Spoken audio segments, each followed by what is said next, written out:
प्रकृति के कई रहस्य आज भी अनसुलझे हैं। वैज्ञानिकों ने कुछ रहस्यों से तो पर्दा हटा लिया है, लेकिन दुनिया की कुछ रहस्यजनक चीजों पर से अभी तक पर्दा नहीं हटाया जा सका है। तो आइए जानते हैं कुछ ऐसी ही पहेलियों के बारे में जो आज भी सभी के लिए अबूझ बनी हुई हैं। The dancing plague of 1580। दोस्तों, इसके बारे में जान के ऐसा लगता है जैसे यह कोई कहानी हो। सन 1518 में गर्मी के दिनों में शहर स्ट्रासबर्ग में एक महिला ने सड़क पर भयानक तरीके से नाचना शुरू कर दिया। दिन से रात हो जाती और रात से दिन, पर उसका नाचना बंद नहीं होता था। एक सप्ताह के भीतर ही 34 अन्य महिलाओं ने भी उसके साथ नाचना शुरू कर दिया। उन्हें देखकर ऐसा लगता था जैसे कि उनके अंदर किसी की आत्मा का वास हो गया हो। नाचने की ना तो कोई वजह थी, ना ही कोई खास मौका। देखते देखते एक महीने के अंदर ही नाचने वाली महिलाओं की संख्या 400 पहुंची। धार्मिक पुरोहितों और लोगों की स्थिति पर नियंत्रण लाने के लिए बुलाया गया। डॉक्टरों और वैज्ञानिकों को भी बुलाया गया। कई महिलाओं की हालत खराब होने लगी, यहाँ तक कि कई महिलाएं नाचते नाचते मौत का शिकार हो गईं। इसके बाद उनके लिए लकड़ी के स्टेज बनाए गए और अलग से एक हॉल बनाया गया। लोगों का मानना था कि डांस कर रही महिलाओं की स्थिति तभी सुधर पाएगी जब वे रात दिन नाचेंगी। दोस्तों, इस घटना के पीछे कई थ्योरी दी गई। कई लोगों ने इसको एक मानसिक बीमारी भी बताया और कई तरीके आजमाए गए, लेकिन इस ऐतिहासिक घटना का आज तक संतोषजनक जवाब नहीं मिल सका है। The SS Ourang Medan. जून 1947 में मलक्का की खाड़ी में व्यापारिक मार्ग से कई जहाज गुजर रहे थे। तभी एक SOS संदेश पहुंचा। संदेश में था, जहाज के सभी क्रू सदस्यों की मौत हो गई है। नज़दीक के कई जहाज सिग्नल का सोर्स पहचानते हुए उनकी तरफ बढ़े। सबसे नज़दीक की merchant ship the silver star signal की तरफ तेजी से पहुंची, लेकिन औरंग मैदान के पास जाते ही वे हैरान रह गए। क्रू के हर सदस्य की मौत हो चुकी थी। जहाज पर शव इधर उधर बिखरे पड़े थे और कई लोगों की आंखें अब तक खुली हुई थी और उनके चेहरे पे डर साफ साफ दिख रहा था। यहाँ तक कि दोस्तों, जहाज पर सवार कुत्ते की भी मौत हो गई थी। बॉयलर रूम में शवों के नज़दीक जाने पर क्रू सदस्यों को बहुत ठंड लगने लगी, जबकि तापमान 110 डिग्री फ़ारेनहाइट था। दोस्तों, आश्चर्य की बात तो यह रही कि किसी के भी शरीर पर चोट का कोई निशान नहीं। द सिल्वर स्टार के क्रू सदस्यों ने वापस अपनी शिप पर जाने का फैसला किया, लेकिन इससे पहले ही डेक के नीचे से धुआं निकलने लगा। दरअसल दोस्तों, SS मडान में विस्फोट होने के कुछ पल पहले ही वे अब किसी तरह शिप पर पहुंच पाए। कुछ लोगों ने इस दुर्घटना के पीछे प्राकृतिक गैसों का बादल बनने का हवाला दिया। वहीं अधिकतर लोग इसके पीछे सुपर नेचुरल पावर को जिम्मेदार ठहराते हैं, लेकिन आज तक इस खौफनाक हादसे का कोई प्रमाण नहीं मिला है। इस गांव में पक्षी करते हैं आत्महत्या। असम में जतिंगा नाम का एक गांव है जो अपनी अनसुलझी रहस्यमयी घटनाओं के लिए मशहूर है। दरअसल दोस्तों, यहाँ दिसंबर और नवंबर के महीने में कई हजार पक्षी एक पेड़ों और इमारतों से टकराकर आत्महत्या कर लेते हैं। यह स्थिति हर साल देखी जाती है, लेकिन सटीक वजह आज तक पता नहीं चल सकी है।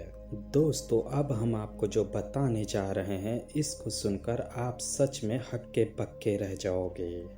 दोस्तों, इस मंदिर में एक नाग रोज शिवलिंग के दर्शन के लिए आता है। वह नाग यहाँ आता ही नहीं, बल्कि घंटों तक इस मंदिर के भगवान के सामने बैठा रहता है, जैसे कि वह भगवान शिव से अपनी कोई बात कह रहा हो। आश्चर्य की बात तो यह है कि यह नाग कौन है, कहाँ से आता है, क्यों आता है, इसके पीछे का क्या रहस्य है। दोस्तों, यह वह अद्भुत मंदिर है जहाँ भक्तों के दर्शन को 5 घंटों के लिए इसलिए रोक दिया जाता है क्योंकि उन 5 घंटों के दौरान एक नाग रोज मंदिर में आता है। वह काफ़ी समय तक शिव मंदिर में बैठा रहता है। ऐसा लगता है कि वह भगवान शिव की पूजा कर रहा हो और फिर बिना किसी को नुकसान पहुंचाए वहां से चला जाता है। और दोस्तों, ये सिर्फ एक दिन का किस्सा नहीं, इस मंदिर की रोज की घटना है। दोस्तों, यह अद्भुत मंदिर उत्तर प्रदेश के आगरा के सैया थाना क्षेत्र के सलेमाबाद गांव में स्थित है। यकीन मानो दोस्तों, बड़ा ही विचित्र होता है यहाँ का नज़ारा। जब इस मंदिर के भगवान के दर्शन करने आए लोग उस नाग को भी प्रणाम करते हैं जो यहाँ रोज आता है।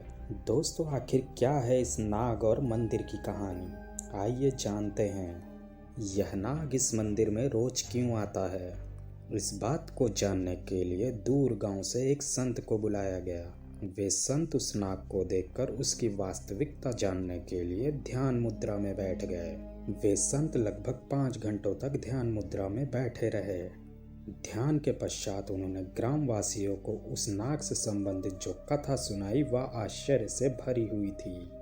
उस संत ने बताया कि प्राचीन काल में शिव मंदिर में पुजारी पंडित दयाशंकर नाम के व्यक्ति हुआ करते थे। वह दिन रात भगवान शंकर की पूजा में तल्लीन रहते थे। उन्होंने इस मंदिर के करीब ही अपनी कुटिया बना ली थी और एक दिन जोरदार आंधी आई और उनकी कुटिया का छप्पर हवा में उड़ गया।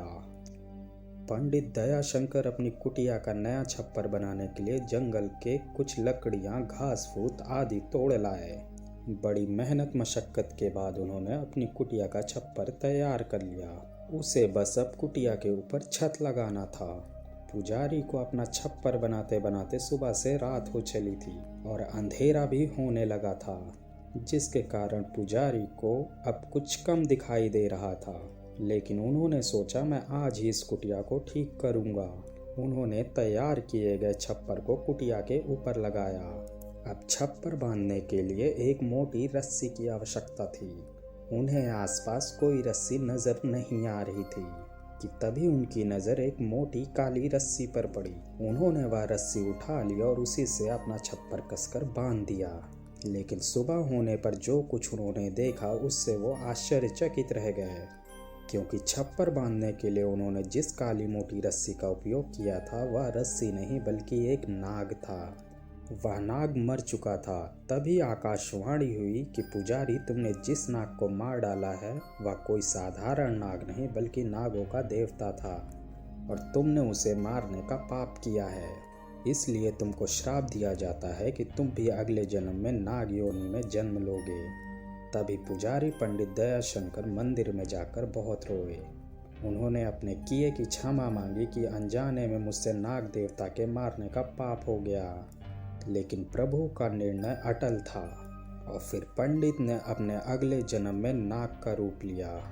दरअसल पुजारी पंडित दयाशंकर ही हैं जो पूर्व जन्म की भांति इस मंदिर में आते हैं और पूजा अर्चना करते हैं और वह भगवान शिव के शिवलिंग से लिपटकर घंटों तक रोते हैं। दोस्तों, इस संत वाली कथा को सच माने या झूठ, लेकिन इस शिव मंदिर में एक ही नाग का नित्य मंदिर आना और शिवलिंग के पास घंटों रुकना यह बताता है कि इस मंदिर का नाग से रिश्ता पुराना है।